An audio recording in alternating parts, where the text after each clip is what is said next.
Have that dump button ready, because I honestly have no idea what's going to come out of my mouth.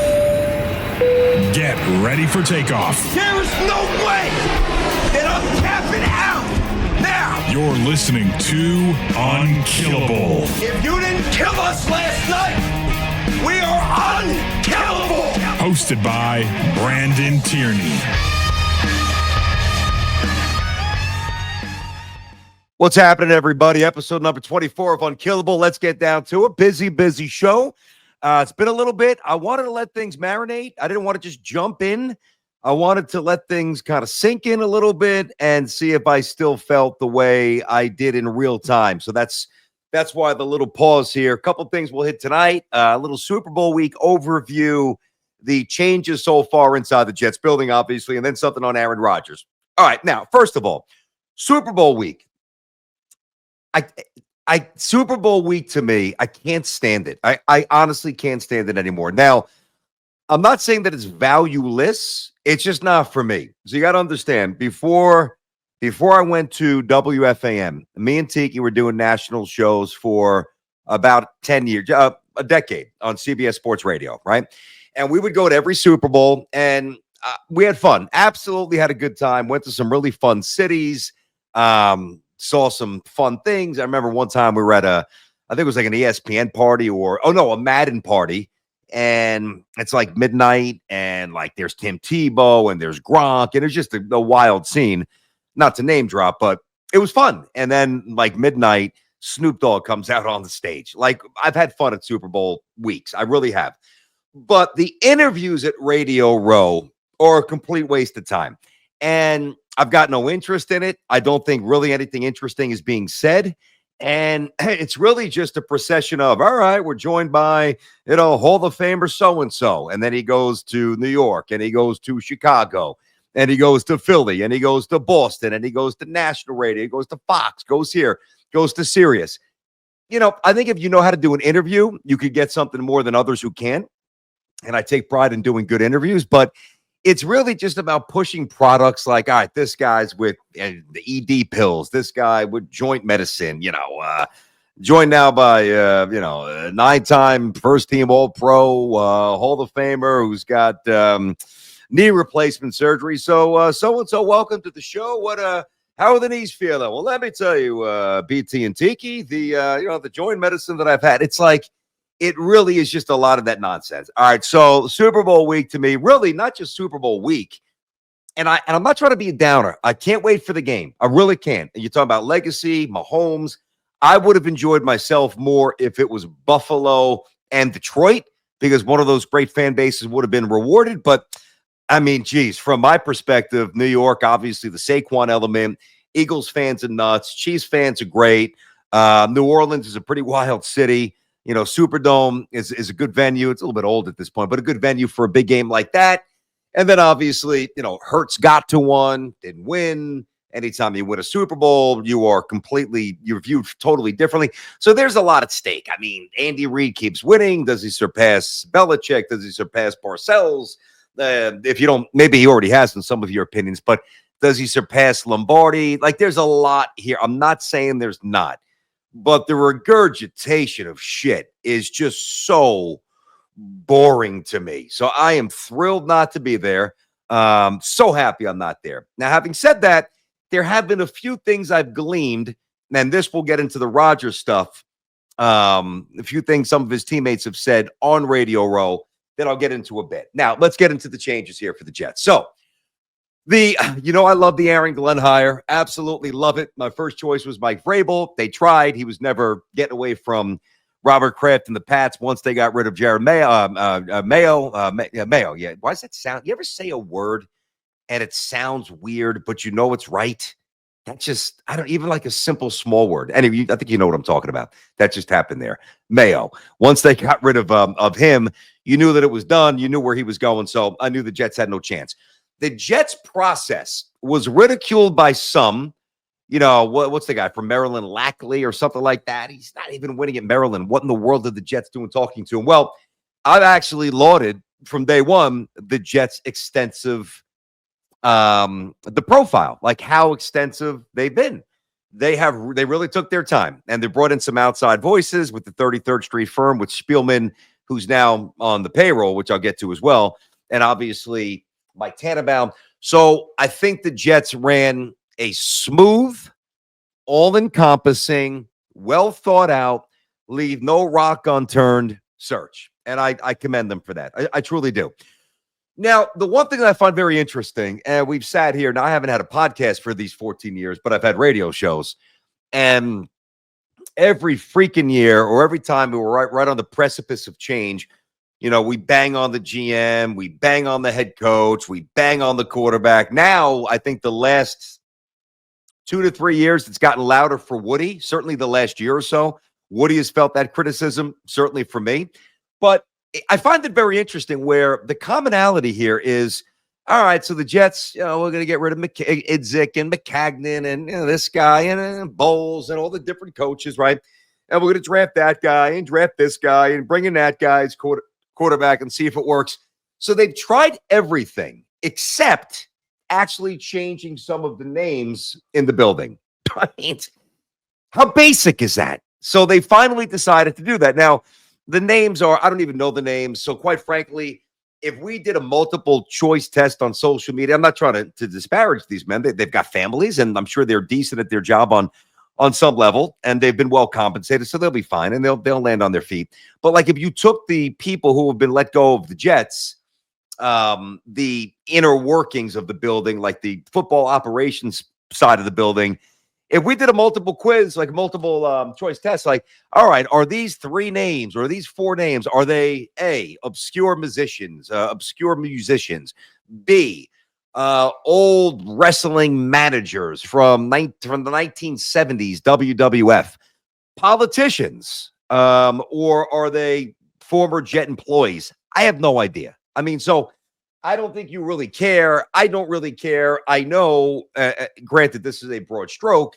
I know that the 2 guys in particular, one of whom was here for 16 years and the other who was here for 9 years, they just, they were around too long for my taste, okay? And to me, too many people in the Jets building got desensitized to losing. They got comfortable with change. Oh, hey, listen, Saleh's gone, but I got a job, man. Get a whack bowls. I'm good.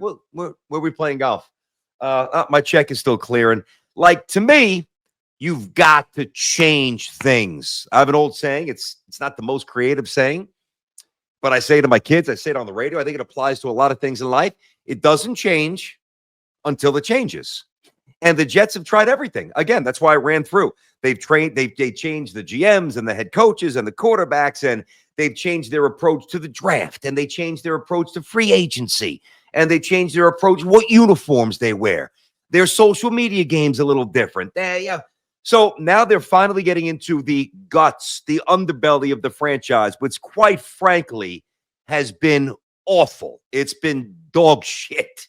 I don't know how else to say it. It really has been. Now, remember the pod? It was 2 again. I think it was 2 ago when I had Patino on, and it was phenomenal. And I had Rick on, not to talk about St. John's. I do that enough. Johnny's, by the way, still rolling 20-3, and a big one tomorrow up at Stores. I can't wait. But I didn't really have Rick on to talk about St. John's. I had Rick on to talk about culture and how do you change it? Because the one thing we know about Patino, as his resume bears out, year 2, there's this stark improvement, whether it was, this is in succession, Boston University, Providence, the Knicks, Kentucky, Celtics didn't work out. That's the one outlier.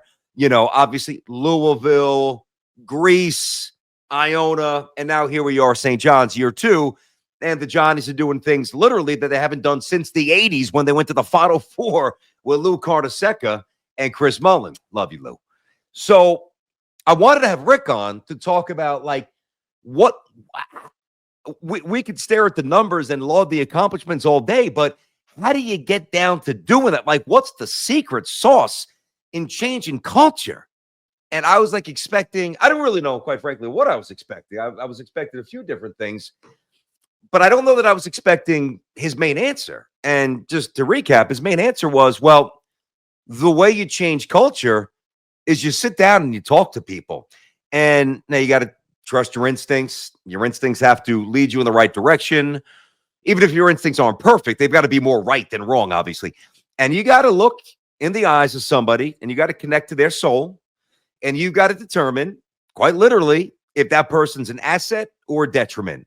And even if they're not, and Rick applying to basketball, even if they're not the best shooter or, the best athlete or the best big in terms of boxing out and getting rebounds or the best, distributor, anything pertaining to basketball. But if you're a player and he went through this at every stop when he looked at the roster that he inherited and decided who he told to transfer and who he told to stay or encouraged to stay, even if you were like the seventh or eighth man and you weren't going to have a lot of value for him in terms of minutes or points, right? The value might come in, hey, you're not the best athlete on the team, but you're busting your ass in the weight room. And you are, no matter what, you are finishing second or third in sprints every single practice when guys who are so much just God-given quicker than you finishing fifth and sixth. And then what happens once you have that? Now Rick could say, hey, player X, dude, how are you letting Joe beat you? You're faster than Joe. Wake up. You want to be here? And then all of a sudden, the player that you're calling out, if there's an element of self-awareness, just an ounce of self-awareness, he's like, shit, I'm getting burned and I'm the best athlete here. I got to start putting out more. And then maybe he does. And then once the best player starts doing that, now the average players start falling in line. All right. So that's why I reset the Rick stuff. And that's why I like that Aaron Glenn has not just fired everybody. The easiest thing in the world would be, all right, 14 straight years. We're shit. We stink. Everybody out. Pack your bags. Gone. But you might be telling somebody who's got some value, but the dysfunction and the mistakes and the mayhem around that person, their good qualities were suppressed and snuffed out and marginalized, either because there was somebody that thought they were an alpha and they didn't let others speak, or they thought they were the smartest person in the room and they weren't open to other ideas. There's a lot here. So I really like that Aaron Glenn went into this thing with an open mind. I think he's going to be terrific, man. And again, the press conference is one thing. Hell, if Rex had a press conference, and I didn't want Rex at all. Some of you did, which I just, for the life of me, I will never understand. I don't get it. With Rex begging for a job, that just, oh my God, was it just didn't look right. But I will grant you this, if Rex would have gotten the job, that press conference would have been a home run. He would have killed it. Because now, instead of Belichick being his target, it would have been like Josh Allen and Tua, and he would have slayed it, man. Everything that he said would have been phenomenal. And then it's time to get down to business, and that's where I think Rex has fallen short myself. So I don't want to overreact to the press conference, which is, again, one of the reasons I waited some time and let this thing marinate a little bit, just kind of see who they were bringing in, what they were doing, some of the philosophies and track records of some of the people that they brought in. But I really do think from the start of the search, it was broad, it was expansive, and it was well run. There was direction. There was no, well, everybody on the fan is screaming for this and everybody's tweeting this. Let me mess up. Let me call Gruden. Did anybody else really want John Gruden? Now, maybe for the wrong reasons, Gruden wasn't called for the stuff with the emails, which I get and I don't. But I think when you listen to people and you try to placate people, you're going to bury yourself. And they didn't do that here. I feel like they trusted the inner compasses, if you will, like the inner convictions of, I don't know, smart football people. That's the other thing. The Jets never have enough freaking football people in the building. Now they do. And that's why, again, the gentleman's name, I don't even know how to say it, but he was here 16 years in a fairly prominent spot in the football operations department. Can you tell me how after, 4 coaches, 6 quarterbacks, 7 offensive coordinators, how is he still here? How? So I do think that the change was important. but I like the fact that it seemed to be a thoughtful, systematic either retention or deletion of people who have grown far too comfortable losing far too much. All right, checkpoint number 3, Aaron Rodgers. Now, as much as Radio Row is a complete waste of time, you do get a couple of good interviews. Now, I've said this on the show, on the fan, especially during the election. I've said this a few times on the pod. I don't talk politics. I don't think you guys follow me for politics. One day, if I ever decide to get into politics, not to run for office, geez, so fucking waste my time with that shit, but to actually expand on some views that I definitely have and that I take very seriously, I just don't shove them down your throat, well, then I'll talk politics. This is sports, all right? But the one thing that you should know from politics is that you get fed a lot of shit. And you get fed narratives that people who have agendas shove down your throats, both sides, by the way, both ways. So I watch the news every night. That's how my wife and I fall asleep, right? Unless it's like a late game of like the Knicks are out west or the Yankees or Mets are out. But if it's a normal night, kids are in bed, obviously way before that, boom, news, right? I go to my go-to news station. I also watch the other one just to get a different perspective, just to be able to make my own determinations of, like, there's policies and then there's interpretations of policy, right? And I'm not going to let somebody do that for me. And unfortunately, too many Americans do.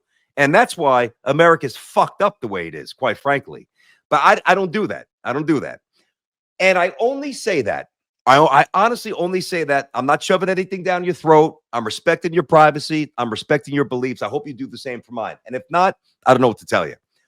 But Aaron Rodgers and the way his character has been assassinated by many is a good example.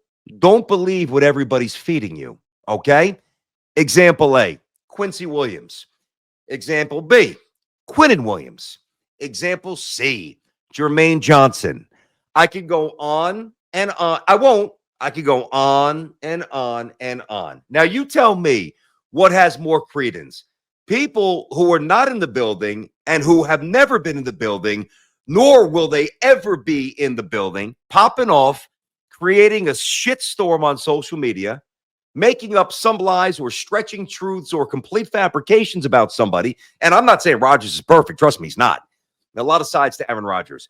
But are you going to believe those people who want to position Rodgers as either the devil, as a contrarian, as a broken person, a twisted person who's turned his back on his family? Like, there's a lot of stuff out there about Aaron Rodgers. I don't know what's true to that extent. I don't profess to know what's true, which is why I don't feed you that stuff. I talk ball. And I did watch the Enigma, and I, he branches into medicine and some other aspects of life, which obviously I commented on a prior podcast. But who the hell do you think knows more? People like that, or Quinnen Williams, or Quincy Williams, or Jermaine Johnson, who Aaron Rodgers said, dude, I know you got a lot going on, and I don't know if he said this because this might be condescending. And he wouldn't have meant it this way. But let me tell you why Aaron Rodgers did what he did for Jermaine Johnson. But I don't think he wrote this in the text that I'm about to reference. It was something like this. Jermaine had a question about the Achilles. Aaron said, hey, take my jet. Take my jet. Pay me whatever. Oh, no, I don't even think he said pay me. I don't even think he took the money. He didn't take the money. And Jermaine's like, I'll wire the money. Aaron never gave him the outlet to wire the money. And the reason Aaron did that, and he did say something like that, hey, you're young, focus on your family, get yourself straight, get yourself healthy. Does that sound like a bad teammate? Now, I know, to charter a flight like that, I've got a broad guess. It's probably $35,000 to $40,000 round trip, something like that. And to Aaron Rodgers, that's nothing. All right. To Jermaine Johnson, it's a lot more. To us, it's even more. But I don't count other people's money because it's still $35,000 or $40,000, right? It's just a nice gesture. Doesn't have to do that. And when Quincy Williams is saying, and I don't have it in front of me right now, but he basically's like, this guy, you know what? I am going to actually read this. I got look at. Would you look at these glasses? I have had these glasses during COVID. I finally figured out maybe I need some like helpers, like at Walgreens, right? And then I heard they're not really good for your eyes. Go get some real ones. I go to the optometrist. I get nice Burberrys, where like with the long wire frame and like the little Burberry, tan, white, and blue thing. Burberry's not cheap. I said I'm going to get myself a nice pair. One of them snapped like they should be this long. One snaps off, and the other. Look at how I have to, like, they're barely on. I feel like a grandmother or a mad scientist. I got to get glasses. But anyway, as I digress for a moment, Quincy Williams was, Kaz had this. It's on Spielman. That's putting the W chain on my guy Boomer, who was right about Pete Alonso. A lot of people trying to play my boy Booms. Booms was right. Alonso did resign. All right, here we go. So this is Quincy Williams. It's his teammate, by the way, who travels with him, who practices with him, who sees him in the weight room, OT, the whole deal, right? Eats with him. If it was up to me, Aaron Rodgers would be coming back, pardon me. On the field and off the field, he's a great person, and he takes our game and our team to another level. What an asshole. What a jerk. You can't have that guy back in the building. Now, listen, don't get me wrong. That is different than Aaron Glenn and the rest of the football staff scouring the film and making the football determination that either it's not worth it, which I would disagree with, but I don't know nearly as much football as they do, so I would have to acquiesce. I'll give you my opinion. I don't think there's anybody out there that's going to be a bridge quarterback that will be better. I'm not giving Sam Darnold 40 mil. I don't want Jameis Winston and his pick sixes. I don't want Daniel Jones. I don't want Marcus Mariota. I don't want, Justin Fields on the right price is the only one that I would be even remotely open to. Remotely. I don't want Tyrod Taylor. You know the names. You know the names. I want Derek Carr. I don't want those guys. Rodgers is better. Now, if they deem him not to be better, I'll live with it. And then we'll judge their decision, and there will be a scoreboard at the end of the season. That's football stuff. That is subjective. That's in the eye of the beholder, and they know what they're looking for. Number one, they know more football than me, as I said, obviously, and they know specifically what they're looking for in a football player. And if they need a guy who can run a lot more, well, then Aaron's not your guy.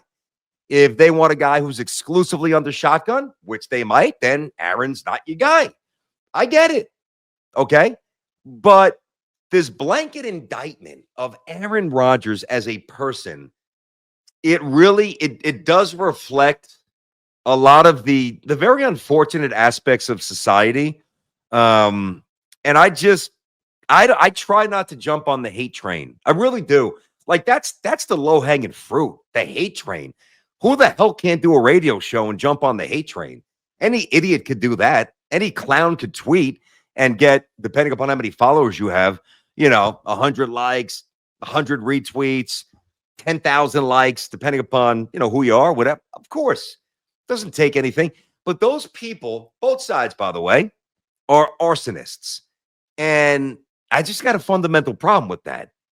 Aaron Rodgers has been here for 2 years. The first year, his first season got interrupted 4 snaps in. What does he do? He rehabs like a maniac. He's on the field throwing spirals. Granted, first flicking at 5 yards and then 20. Why is he doing it? Oh, Aaron Rodgers has such a big ego. Yeah, that's your interpretation. My interpretation is he's actually a good teammate. Instead of going to his Malibu mansion and sit in the sun on a hammock, which he could have done as he rehabbed, he's actually there in the rain in shitty MetLife Stadium in November so his teammates could see him, so he's present and he's accountable. But that's my interpretation. That's what I see. And then he's there the whole year. And then he's kind of dangling this carrot. Hey, listen, man, on McAfee, if we're there for the playoffs, as unrealistic medically as that was in hindsight, in real time, like our sensibilities got interrupted and hijacked because we're all desperate for Rodgers to get back. Deep down, he probably knew he couldn't do it. But by saying, hey, if that last game or two means something, I'm going to play. That is a will for his teammates to push forward, to change the culture. Yeah, what a bad guy. Bad dude. Rodgers, not a good guy. Not good. And then you get the accounts of Quincy and Q and Jermaine, every coach. So honestly, I think it's a bunch of laziness is what I do. I think people who, now don't get me wrong, I'm not trying to get too preachy here, but when there is something to hammer, and I enjoy it, like one of my favorite things about getting on the radio is that I don't want to say violent, but that violent open after like a soul-crushing loss or an inept performance by a star player, because I'm feeling what you're feeling as listeners, and I'm thinking what you're thinking. I just happen to have this thing in front of me, a microphone, and damn it, I'm letting it rip. Because if I wasn't a broadcaster and I was a lawyer or a coach or whatever else I was doing, I would be thinking the same, and whomever I was listening to at that point, I would want to hear what I was about to say. All right. And that's fun. Like when the emotions are flying and you're all worked up, and sometimes I'm worked up and Sal's low. Sometimes Sal's worked up and I'm low. Sometimes we're both worked up, which is great. Like that's fun. I enjoy it. I really enjoy it because I think it's a necessary part of the business to keep it real and to connect to the soul of the fans. But to just do it without any basis, that's nothing I'm interested in doing. And I think that too many people are doing that with Aaron Rodgers. So, in summation, just want to jump back in, see what you guys are up to. I miss you guys. Super Bowl week. Thank God it's over. I don't give a shit about the halftime show. I never will. I know other people do, and I'm not disparaging it. Have fun. I don't care. I want to watch the football game. I hate the fact that it's 15 minutes longer halftime. Doesn't excite me. Even if it's a good musical act, I don't care. I want to watch football. I don't care about Radio Row. The commercials, I actually do kind of like the commercials with the family. I do get a kick out of that, right? The 7-hour pregame show, don't care. I'll be taking my son to baseball practice. I'll be watching some college hoops. I'll be making some sausage. I don't need that stuff. Give me the game. But I wanted to hit you with some thoughts on Super Bowl week.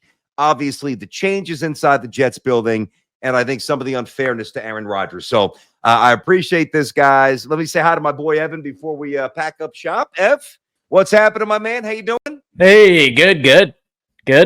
Yeah, It's been a crazy week since the last time we filmed with all these hirings and firings of the guys you mentioned. So yeah. Kind of an interesting time too, especially with it was funny because it's like Glenn, once we figured it out, it was like, okay, he's the guy. We like that. Wilkes kind of felt like everybody kept saying he was going to be the DC, and then he gets it. And I feel like Muji and Engstrand, I think it's Engstrand. I don't really know. It is. Yeah. So those were the two hires where they were kind of like the interesting ones that I was like, oh, interesting. Okay. So, but yeah, I mean, and I also, I think it's a good thing that he's letting the guys call the plays, because I wouldn't have minded him calling the plays, but I kind of like that he's just going to be the head coach guy. I love it. CEO. I love it because that enables him to, let's say they're getting a little too pass dependent. He can see that, he can process that differently rather than, all right, what are we doing here? Like his eyes are on the field. He's immersed in the game. He can walk down, be more in the moment, to the coordinators and the offensive staff. Hey guys, we got pepper and some run here. Rodgers is getting hurt. This guy's getting popped. Left side's getting blown up. Let's chip the tight end. Let's do something. So I love that. I think it's going to free him up. And I think he'll be a little instrumental in special teams as well, because you're too young for this. But Aaron Glenn was a great, not good, great special teamer when he did that for the first half of his career, maybe a little bit more. So I agree with you on that. Real quick, you said you were a Mets guy, right? Yeah. You happy Pete's back? Yeah. I mean, it kind of just felt like the missing piece. I mean, I know, it was like, even up to that point, it was like this offseason's been crazy just with like all the moves and just how much money is spent. Yeah. But it kind of just felt like, it was like, I just felt like going into the season where you got the guys that are like uncertain. I was just like, it's it runs counter to what you're kind of trying to do from the jump. I felt like a little bit. So yeah, I mean, and they got him on the deal they wanted, which is crazy. It's perfect, man. So he gets $30 million. If he has a massive year, he opts out. But even if he opts out and goes somewhere else, the Mets benefit from an awesome year. And even if he has, a year like last year, which was not awesome, And I think he'll be better than that. The average might not jump up a ton, but I think he'll hit more home runs, definitely more ribbies, but Soto always on base. But even if he doesn't opt out, if he doesn't think the market's going to be kind again, and he sticks around, in 2026 for that last year of $24 million, you'll still get a guy who's 32 at that point, who's going to hit 30 home runs with his eyes shut, and then you move on. Or you get Vladdy, you DH Pete, and then there's other ways to work this. But I wanted to get your thoughts on Pete. I thought you said you were a Mets guy, so I'm happy for the Met fans. I know a lot of Jet fans are Met fans as well. All right, let's roll. I think I'll jump on at some point. The plan is Sunday, maybe a little bit before the game. If something breaks, you and I will talk about that if off the air. If something breaks before that, like monumental or Rodgers decision, there will be the moment there's a Rodgers. I have the hiccups. Excuse me. The moment there's a Rodgers decision, immediate emergency podcast. That's a given. All right. Yep. So that's the next thing we got to look out for. Apple, Spotify, wherever you guys shop for your pods, make sure you go check it out. WFAN YouTube, share it, get it to your buddies, get it to your pals. Enjoy Super Bowl Sunday, and I will catch you guys tomorrow at 10 on the Fan. I'll see you.